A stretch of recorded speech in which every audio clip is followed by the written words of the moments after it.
Assalamu alaikum wa rahmatullahi wa barakatuh, chers frères et chères sœurs. Imagine un instant, pas avec tes yeux, mais avec ton cœur.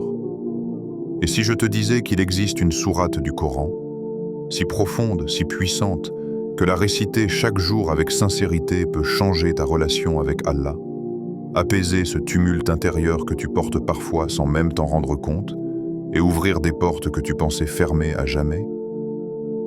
Pas une sourate compliquée, pas une sourate rare, mais une sourate que tu récites déjà. Une sourate que tes lèvres prononcent souvent, pendant que ton cœur, parfois, est ailleurs. Une sourate qui n'est pas seulement une récitation. Elle est une invocation. Elle est une guérison. Elle est une lumière. Avant d'aller plus loin, prends une seconde. Si ton cœur cherche la paix, écris simplement en commentaire « Allah est suffisant ». Un mot, une intention. Et laisse ce rappel te trouver là où tu en as besoin. Et si ce message touche ton cœur, partage-le. Peut-être qu'Allah l'utilisera pour apaiser quelqu'un d'autre à travers toi. Et surtout, reste jusqu'à la fin. Parce qu'une surprise spirituelle t'attend, quelque chose que beaucoup ignorent mais qui peut profondément transformer ta manière de réciter cette sourate. Maintenant, écoute attentivement.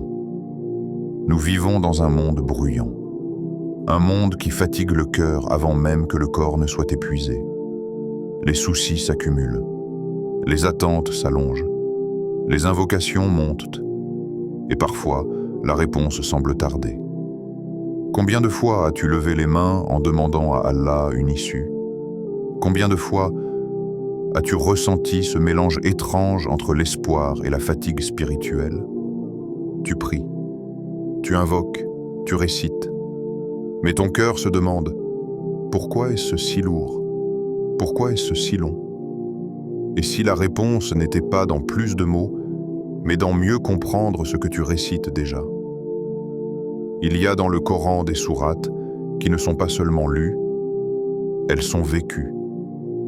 Des sourates qui parlent à l'âme avant même que l'intellect ne comprenne. Des sourates qui, lorsqu'elles sont récitées avec conscience, deviennent une conversation réelle avec Allah. Cette sourate dont nous parlons aujourd'hui est une clé. Pas une clé magique, mais une clé spirituelle. Une clé que beaucoup tiennent dans leurs mains, sans jamais l'utiliser pour ouvrir. Pourquoi? Parce que la répétition peut parfois endormir le cœur. Parce que l'habitude peut transformer un trésor en routine. Parce que l'on récite sans toujours écouter ce que l'on dit. Et pourtant, Allah n'a rien placé dans le Coran au hasard. Chaque lettre a un poids. Chaque mot a une sagesse.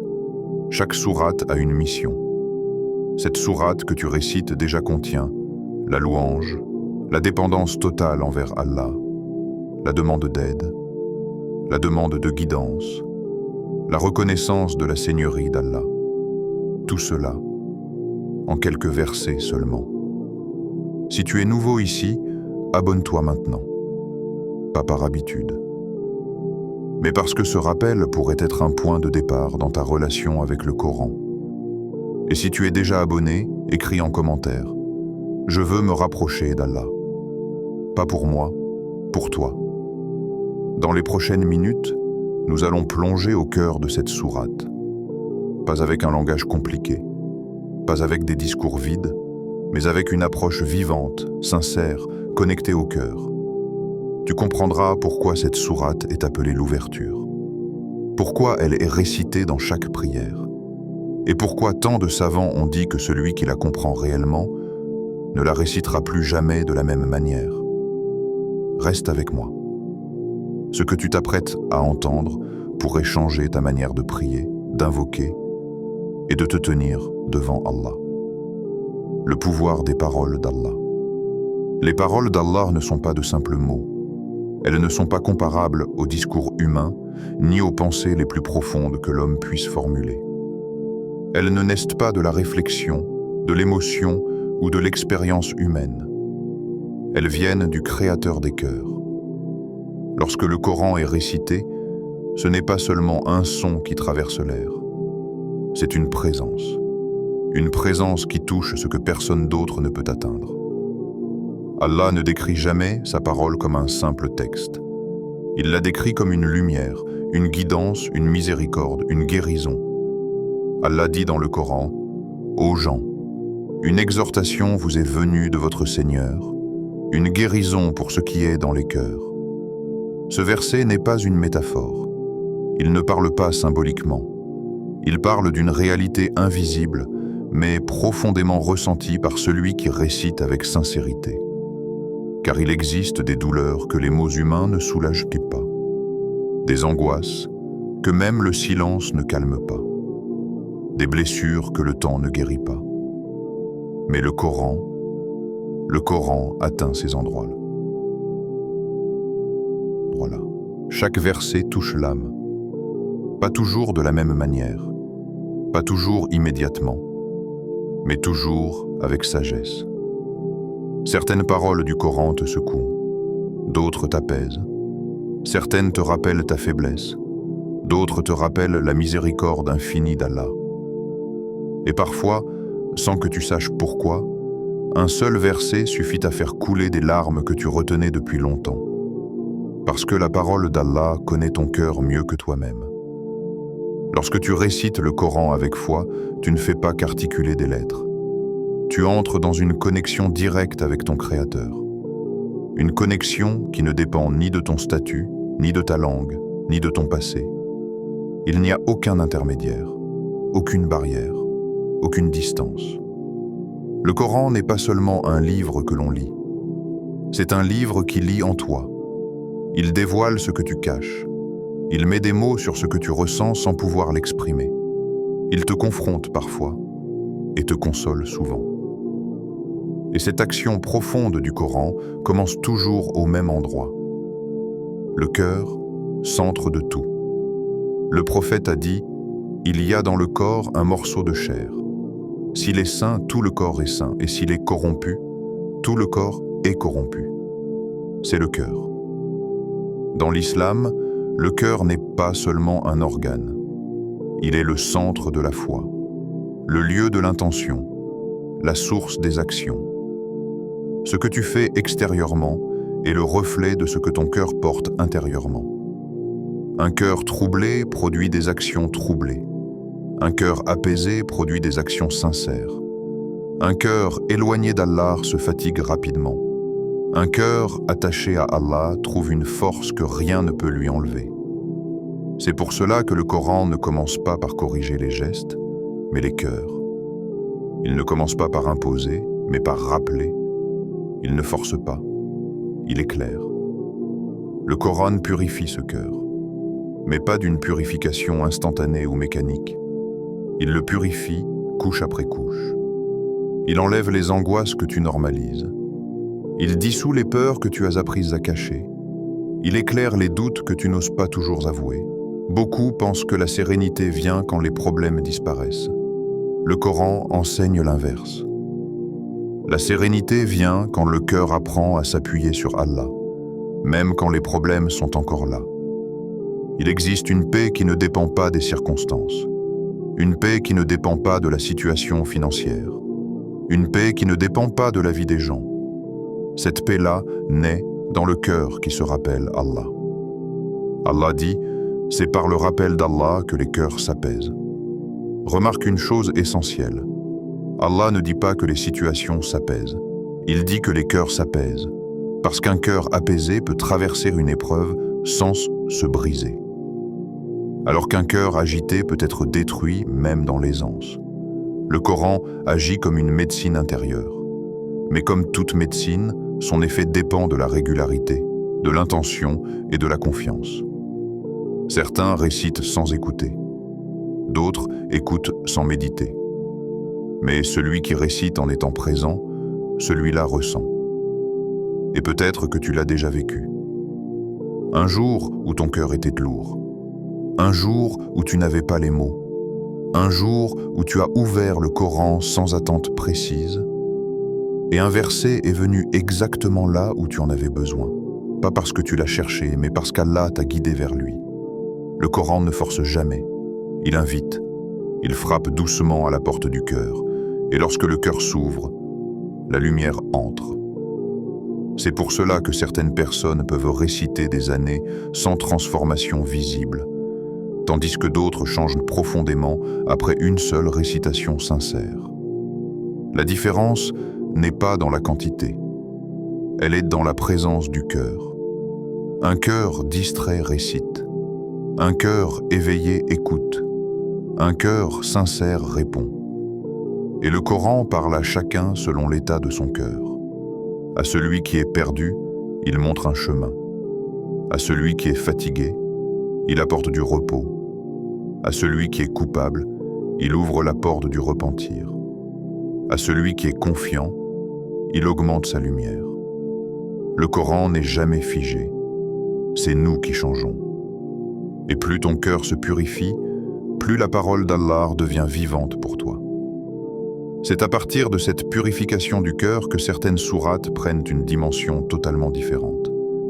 Des sourates que tu pensais connaître, mais que tu n'avais jamais vraiment entendues. Et parmi elles, il y en a une qui occupe une place unique. Une sourate que le cœur reconnaît avant même que la langue ne la prononce. Al-Fatiha, la sourate de l'ouverture. La sourate Al-Fatiha occupe une place unique et centrale dans le Coran et dans la vie de chaque musulman. Elle n'est pas simplement une prière ou une lecture rituelle. Elle est la clé de la relation entre le serviteur et son Seigneur, une conversation directe et intime avec Allah. Dans cette exploration, nous allons découvrir sa signification, son impact spirituel, et pourquoi elle est si essentielle dans chaque acte d'adoration. 1. Introduction à Al-Fatiha. Al-Fatiha, littéralement l'ouverture, est la première sourate du Coran. Elle est composée de 7 versets, et elle est également connue sous le nom de les 7 versets répétés, Sab al-Matani, en raison de sa répétition constante dans chaque prière. Le prophète a dit « Il n'a été révélé dans aucun livre une sourate semblable à Al-Fatiha ». Cette déclaration souligne sa singularité et sa perfection. Contrairement à d'autres sourates qui peuvent être longues ou détaillées dans des récits, Al-Fatiha est concise, mais complète. Elle contient l'essence même de la relation entre Allah et l'humanité, la louange, la soumission et la demande de guidance. Chaque musulman, du plus jeune au plus âgé, la récite obligatoirement à chaque unité de prière, raka. Même ceux qui viennent de découvrir l'islam commencent par apprendre Al-Fatiha. 2. Structure et signification des versets Al-Fatiha se composent de 7 versets, chacun ayant une portée profonde. Voyons-les un par un. Verset 1. Bismillahir-Rahmanir-Rahim. Au nom d'Allah, le tout miséricordieux, le très miséricordieux. Ce verset, bien qu'introductif, porte un poids immense. Il nous rappelle que toute action, toute prière, doit commencer par la conscience d'Allah et la demande de sa miséricorde. La miséricorde, Rahma, d'Allah englobe toutes choses. Elle est la source de la vie, de la subsistance, du pardon et de la guidance. Verset 2.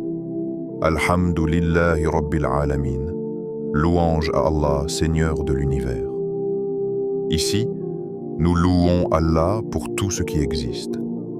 Le mot Al-Alamin englobe non seulement les êtres humains, mais aussi les anges, les animaux, les cieux, la terre et tout ce qui est visible ou invisible. Cette louange est complète, car elle ne se limite pas à un aspect particulier. Elle exprime la reconnaissance de l'omnipotence, de la sagesse et de la miséricorde infinie d'Allah. Verset 3. Ar-Rahmanir-Rahim, le tout miséricordieux, le très miséricordieux. Cette répétition de la miséricorde souligne son importance capitale. Allah ne se limite pas à punir ou juger. Il est avant tout miséricordieux. Cette reconnaissance prépare le cœur du croyant à recevoir guidance et pardon. Verset 4, Maliki Yawmiddin, maître du jour du jugement. Ce verset nous rappelle que la vie n'est pas seulement ici-bas. Chaque action, chaque parole et chaque intention sera jugée par Allah. Nous sommes pleinement responsables de nos choix. Et le jour du jugement sera le moment où justice et équité divine s'accompliront. Cette conscience inspire la crainte révérentielle, taqwa, et encourage le croyant à vivre selon les enseignements divins. Verset 5, Iyyaka na'budu wa iyyaka nasta'in.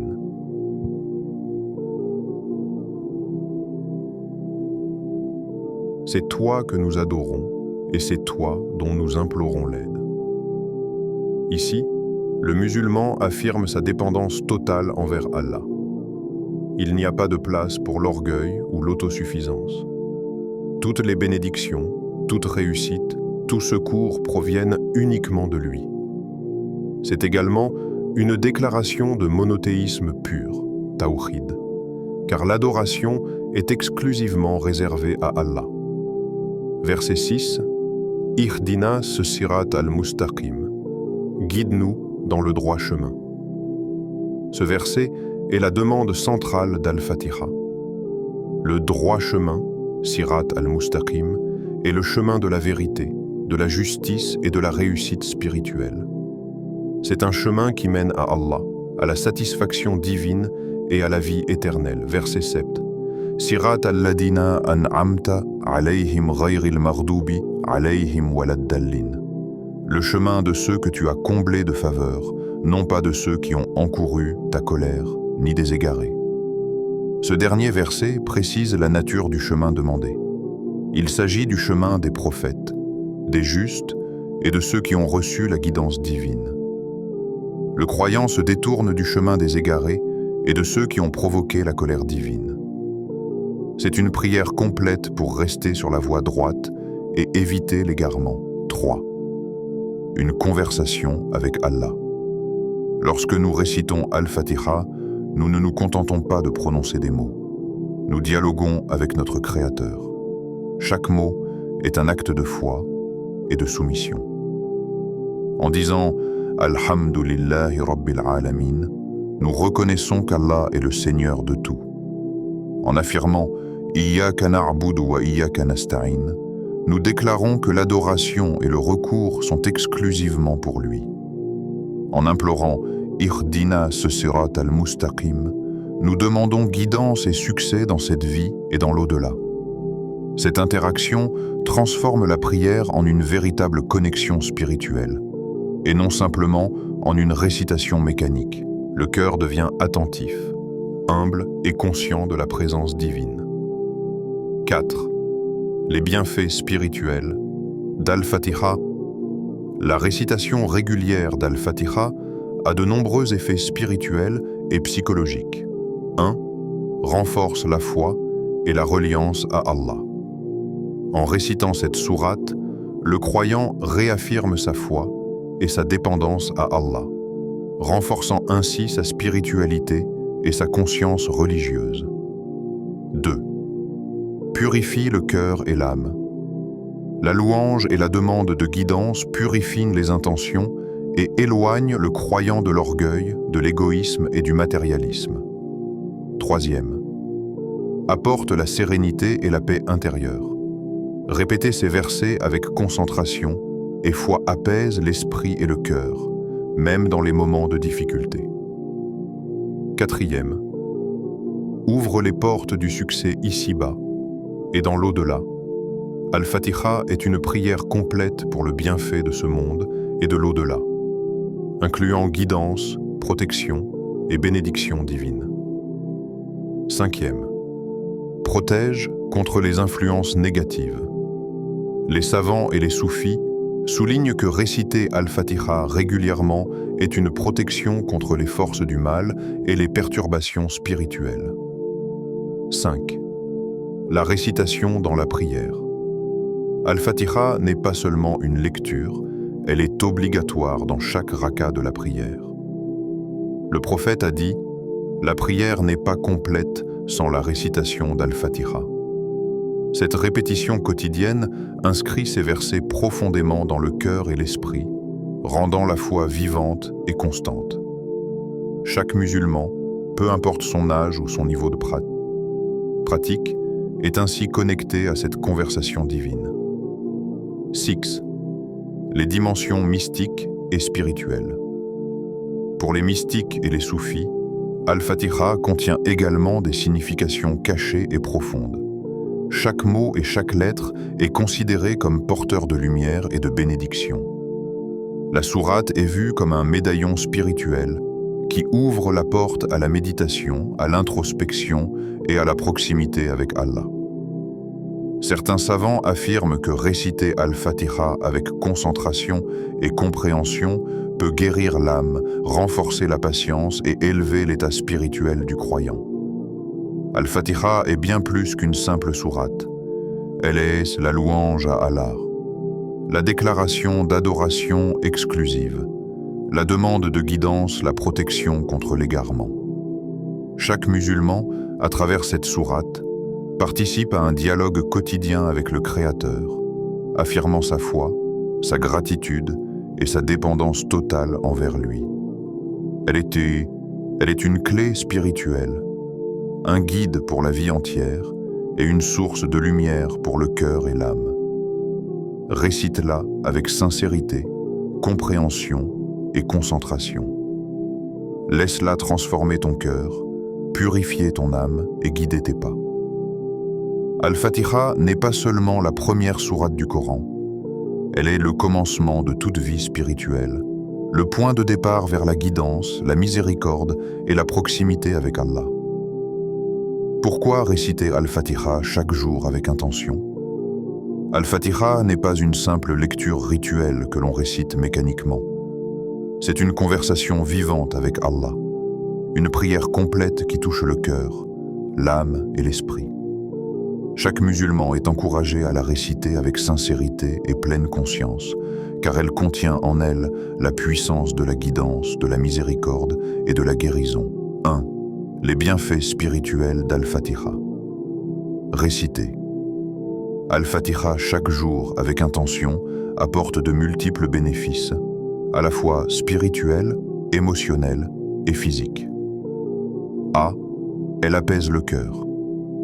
Dans un monde rempli de distractions, de stress et de préoccupations, le cœur humain devient souvent agité. La récitation consciente d'Al-Fatiha agit comme une brise de paix. Chaque mot prononcé avec réflexion permet aux croyants de se reconnecter à Allah, de se détacher des soucis de ce monde et de ressentir un apaisement intérieur. Le prophète a dit que le Coran est un remède pour ce qui est dans les cœurs. Et Al-Fatiha, en particulier, occupe une place centrale dans cette guérison spirituelle. Elle rappelle que toute source de sécurité et de sérénité se trouve auprès d'Allah. B. Elle renforce la foi. Réciter Al-Fatiha chaque jour est un acte de foi renouvelé. Chaque verset rappelle qui est Allah, notre Seigneur, et affirme notre dépendance totale envers lui. La foi, Iman, se nourrit de répétitions conscientes et de méditation sur les paroles divines. Alhamdu lillahi rabbil alamin rappelle la gratitude et la reconnaissance de la souveraineté d'Allah. Iyyaka na'budu wa iyyaka nasta'in renforce la conscience que nous ne dépendons que de lui. Lorsque ces versets sont récités avec conviction, le croyant sent sa foi se solidifier, ses peurs diminuer et son cœur devenir plus résilient face aux épreuves. C. Elle attire la miséricorde d'Allah. Al-Fatiha est connue pour être un appel direct à la miséricorde divine. Les deux attributs d'Allah mentionnés au début, Ar-Rahman et Ar-Rahim, soulignent que la miséricorde englobe tous les aspects de notre vie. Réciter cette sourate avec intention, surtout dans les moments de besoin ou de difficulté, est une manière de demander la faveur divine sur soi-même, sa famille et la communauté. Chaque mot est une supplication silencieuse pour recevoir la guidance et la protection d'Allah. D. Elle est une guérison par la permission d'Allah. Un des miracles d'Al-Fatiha est son rôle en tant que remède. Le prophète a rapporté des récits où la sourate était utilisée comme médicament spirituel et physique. Un compagnon a récité Al-Fatiha sur un homme malade et Allah l'a guéri. Cela montre que la puissance de cette sourate ne se limite pas à la prière rituelle, mais qu'elle peut toucher la réalité matérielle et spirituelle par la permission d'Allah. C'est pourquoi elle est souvent récitée pour la protection, la guérison et la bénédiction. 2. Comment réciter Al-Fatiha avec impact? Réciter Al-Fatiha ne consiste pas simplement à aligner les mots ou à répéter une formule apprise. Pour que la récitation soit bénéfique, elle doit être vivante, consciente et intentionnelle. A. Avec sincérité, pas mécaniquement. La sincérité est le fondement de toute action acceptable par Allah. La récitation mécanique, sans conscience ni réflexion, réduit la prière à un simple rituel. Pour réciter avec sincérité, concentre-toi sur le sens des mots. Ressens que chaque mot est une conversation directe avec ton Seigneur. Évite de te précipiter. Chaque verset mérite ton attention. Lorsque tu récites avec sincérité, ton cœur réagit et se transforme. Et non seulement ta bouche prononce les mots, la prière devient un échange vivant avec Allah, pas un simple acte extérieur. B. Avec concentration, en comprenant chaque mot.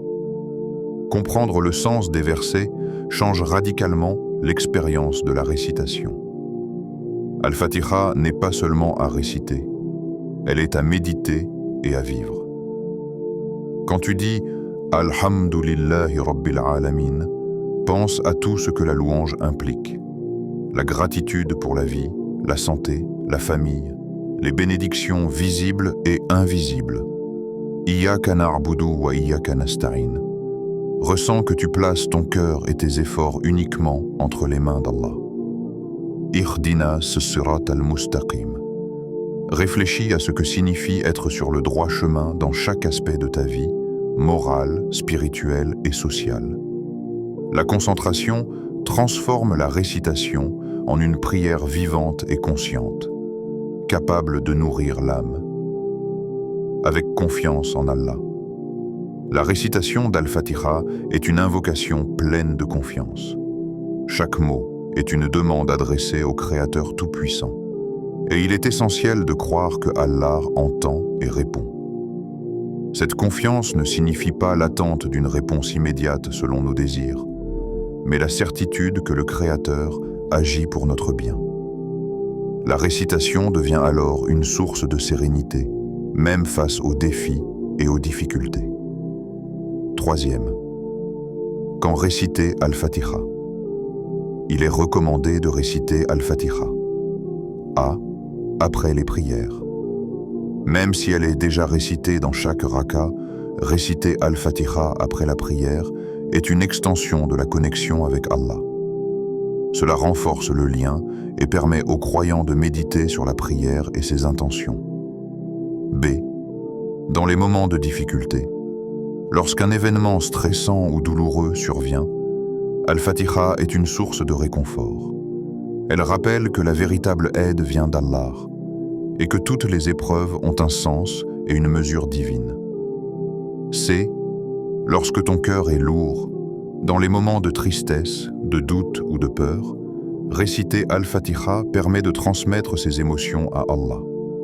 C'est un exutoire spirituel qui soulage la peine et renforce la résilience. D. Lorsque tu demandes guidance et ouverture. Al-Fatiha est une prière pour la guidance divine. Si tu es à un tournant de ta vie, si tu dois prendre une décision importante ou si tu veux simplement être guidé sur le chemin droit, récite cette sourate avec intention et confiance. 4. Al-Fatiha. Une invocation vivante. Il est crucial de comprendre que la sourate n'est pas une formule magique. Son efficacité ne réside pas dans la répétition mécanique, mais dans la connexion sincère avec Allah. Les mots prononcés doivent être accompagnés d'un cœur conscient. La récitation doit être un appel vivant à Allah, exprimant la gratitude, la dépendance, la demande de guidance et la confiance. Chaque récitation est une opportunité de purification du cœur, de renforcement de la foi et d'élévation spirituelle. 5. Les témoignages de guérison et de bénédiction. Dans la tradition prophétique et les récits des compagnons, Al-Fatiha a été utilisé pour guérir les malades, par la permission d'Allah, protéger contre les calamités, apporter des bénédictions dans les foyers et la vie quotidienne. Le prophète a confirmé que cette sourate est un remède spirituel et physique et que sa récitation régulière apporte la miséricorde et la protection divine. 6. Conseils pratiques pour réciter avec intention. Pour maximiser les bienfaits. 1. Choisis un moment calme où tu peux te concentrer. 2. Prends conscience des mots et réfléchis à leur sens. 3. Respire profondément et laisse ton cœur se calmer avant de réciter. 4. Récite lentement en mettant l'accent sur chaque mot. 5. Pense à ta dépendance totale envers Allah et à la sincérité de ton invocation. Ces petites attentions transforment chaque récitation en un acte de foi et de dévotion profonde. Réciter Al-Fatiha chaque jour avec intention est bien plus qu'une habitude religieuse. C'est une source de paix et de sérénité, un renforcement quotidien de la foi, une invocation vivante pour la guidance et la protection, un remède par la permission d'Allah. Lorsque tu récites cette sourate, fais-le avec sincérité, fais-le avec concentration et compréhension, fais-le avec confiance et reliance à Allah. Al-Fatiha n'est pas seulement une lecture, elle est une conversation, une prière, un guide et un remède. Elle transforme le cœur, ouvre les portes de la miséricorde et attire la guidance divine dans tous les aspects de la vie. Répète-la chaque jour, non pas comme une routine vide, mais comme une connexion vivante avec le Créateur, une prière qui nourrit ton âme et purifie ton cœur. La clé, la confiance en Allah. La confiance en Allah, tawakkul, est le fondement de toute spiritualité authentique. Sans elle, la prière, la récitation du Coran ou même les actes de dévotion peuvent devenir des gestes mécaniques, dépourvus de force et d'impact. Pourtant, lorsque le croyant se tourne vers Allah avec sincérité et certitude, il ouvre la porte à la miséricorde, à la guidance et à la tranquillité du cœur.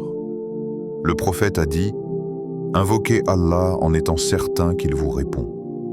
Cette parole nous enseigne un principe fondamental. La certitude dans la réponse divine est la base de toute invocation efficace. La foi ne se limite pas à réciter des mots. Elle implique de croire pleinement que Dieu entend et agit pour notre bien, même si nous ne percevons pas immédiatement la réponse. 1. Comment Allah répond à nos invocations? Il est important de comprendre que la réponse d'Allah peut prendre différentes formes. La sagesse divine dépasse notre compréhension limitée, et chaque réponse est parfaitement adaptée à nos besoins, visibles et invisibles. A. La réponse immédiate. Parfois, Allah répond directement à notre demande, et nous ressentons une solution ou un apaisement presque instantanément. Cela peut être une inspiration soudaine, un événement positif ou un soulagement intérieur. Ce type de réponse renforce la foi et encourage le croyant à continuer à invoquer son Seigneur avec confiance. B. La protection contre un mal. Dans d'autres cas, la réponse peut sembler silencieuse. Allah ne donne pas toujours ce que nous demandons, mais il peut repousser un mal ou nous épargner une difficulté que nous n'aurions pas pu gérer. Même si nous ne voyons pas immédiatement le bénéfice, cette protection divine est une réponse précieuse à nos prières. C. la récompense dans l'au-delà. Parfois, la réponse est différée dans l'au-delà. Allah, dans sa miséricorde, peut réserver une récompense éternelle pour nos efforts, nos prières et notre patience. Ainsi, même si nos invocations semblent rester sans réponse dans ce monde, leur effet peut être infini dans l'au-delà, dépassant toute imagination humaine. 2. La sincérité. Un élément essentiel, la confiance, seule n'est pas suffisante si elle n'est pas accompagnée de sincérité. L'invocation doit être dirigée exclusivement vers Allah, sans mélange de vanité, d'impatience ou de désespoir. La sincérité transforme chaque mot en acte de dévotion. Elle rend la récitation vivante et capable de toucher l'âme. Elle assure que l'invocation n'est pas un simple rituel, mais une conversation authentique avec le Créateur. Le croyant qui combine sincérité et confiance voit ses prières porter des fruits visibles et invisibles, et son cœur se remplit de paix et de certitude. 3. L'importance des efforts. Réciter le Coran en le vivant. Réciter le Coran ne doit jamais se limiter à une activité mécanique. Le prophète a enseigné que le Coran est une guidance, une lumière et une source de guérison. Pour que ces paroles touchent véritablement le cœur, elles doivent être accompagnées d'efforts concrets dans la vie quotidienne. A. La prière. La prière est le lien direct entre le serviteur et Allah. La récitation du Coran dans le cadre de la prière n'est pas un simple rituel, mais une expérience spirituelle complète. Lorsque tu récites Al-Fatiha ou d'autres versets, concentre-toi sur le sens. Ressens que tu parles à Allah. Laisse cette connexion influencer tes pensées, tes intentions et tes actions. B. Le repentir. Réciter le Coran nous rappelle que nous avons toujours besoin de pardon et de purification. Le repentir sincère, tauba, ouvre le cœur à la guidance et permet à la parole divine de transformer notre comportement et notre état intérieur. C. La patience. La vie est pleine d'épreuves. Même avec la récitation du Coran et la confiance en Allah, les défis et les difficultés font partie du chemin. La patience, sabre, est essentielle pour que nos prières et nos efforts portent leurs fruits. Chaque verset récité, chaque invocation sincère est un investissement spirituel qui sera récompensé selon la sagesse divine. D. La confiance. La confiance complète en Allah est le lien qui unit les efforts humains à la volonté divine. Sans cette confiance, la récitation et les invocations peuvent devenir source de frustration. Avec elle, chaque mot prononcé devient un acte puissant de reliance et d'espérance. 4. Al-Fatiha. Une conversation vivante avec Allah. Al-Fatiha est un exemple parfait de ce principe. Elle n'est pas seulement une sourate à réciter dans la prière, elle est une prière complète pour la guidance, la protection et la réussite. Chaque mot est une invitation à se rapprocher d'Allah. Alhamdulillahi Rabbil Alamin. Reconnais la grandeur et la souveraineté divine. Iyyaka na'budu wa iyyaka nasta'in. Affirme la dépendance totale envers lui. Ihdina sirat al-mustaqim.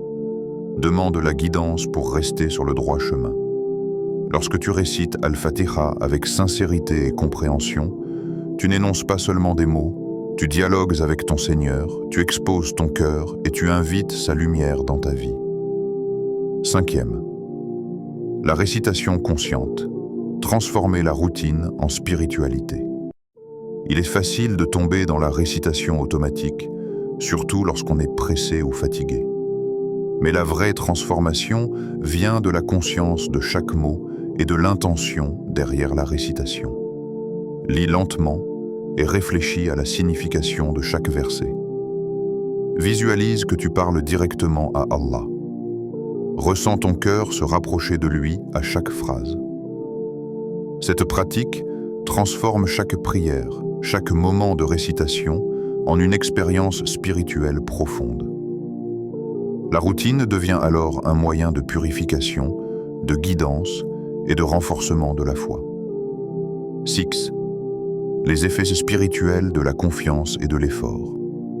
Combiner confiance, sincérité et effort concret produit des résultats puissants.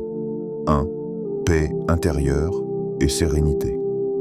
Le cœur devient calme, même face aux difficultés, car il sait que tout est entre les mains d'Allah. 2. Guidance constante. Les prières et la récitation du Coran deviennent un phare dans les moments de doute et d'incertitude. 3. Renforcement de la foi. Chaque invocation, chaque repentir et chaque effort renforce la conviction que Dieu est le Maître absolu et qu'il veille sur nous. 4. Protection contre l'égarement. La récitation consciente du Coran et la confiance en Allah éloignent le croyant de l'illusion, des erreurs et des influences négatives. 5. Guérison spirituelle et psychologique. Comme mentionné par les savants, réciter avec foi peut soulager l'angoisse, le stress et les douleurs du cœur, et ouvrir la voie à la guérison spirituelle. Vivre le tawhid ne laisse pas Al-Fatiha devenir une récitation sans âme, une habitude mécanique.